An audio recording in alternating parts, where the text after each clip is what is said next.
Hello YouTube, it's Dana and I'm back again this week. I was really thinking about what type of video I wanted to do today, and I decided, you know what, we probably need to start from the beginning because I am really trying to reach new gardeners. And there's a lot of things that new gardeners just don't know.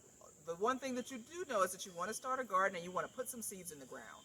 Well, before you do that, there's a couple of things you need to think about.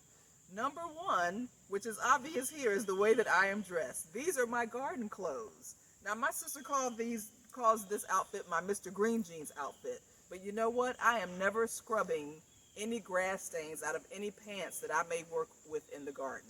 So a pair of overalls is totally worth the cost. They're probably about $35, $45, and you may be able to even find them cheaper if you maybe try like a Goodwill store. I also have my garden boots. Now these garden boots come up nice and high, and the reason I have them come up nice and high is because I'm always worried about snakes. Now a black snake, which is a non-poisonous snake, you can actually see gliding on top of the grass, but a poisonous snake like I have in my yard sometime, which is a copperhead, you will not even see them until you step on them. So I always like to have on long boots, so that way if a snake does kind of jump up and bite me, he's going to bite my boot and not my skin. And so that's what I like to wear in my garden. Now, the next thing that you really want to think about is what zone.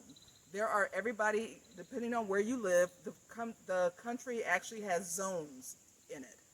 So I live in zone 7. And the way that you can find your zone, you can just Google it. And there's some seed websites that you can put in your zip code and it will narrow you down, because technically I'm in like a 7B zone, but I just say 7 because I'm not trying to be technical. But Google your zones, and that zone will tell you what you can grow during what time of the year. It'll kind of give you a guide as to what to plant during what time of the year so that you have a very good harvest. The other thing that you need to think about is perennials or annuals.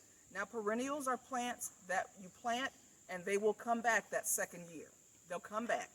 Now, an annual is a plant that you plant, and once you get everything you need from it, it dies back and it's not going to come back. So as you begin your gardening, the really good thing to look for is a perennial. That way you're not planting every year. So perennials are like asparagus, and kale is a type of perennial. Kale is actually what they call a biennial because it has a 2-year lifespan. Perennial, a true perennial, is like asparagus or rhubarb. Those are things that you can plant in your garden and they will come back every year. And especially asparagus, it's very hardy, and you can actually have an asparagus bed that's 20 years old. So that's a really good perennial to grow. So as you begin your gardening journey, think about what type of seeds that you want, or what type of plants. Do you want perennials, which will come back every year and you don't have to pull them up and start back over? Or do you want annuals? Annuals are something that you plant once, you harvest from them once, and then you throw them out.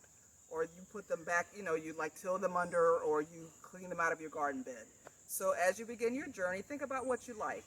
And just remember, a perennial, especially if you have a whole garden or you sprinkle perennials throughout your garden, that kind of decreases the work that you have to do. So you're not like tilling up a bed and starting fresh every year.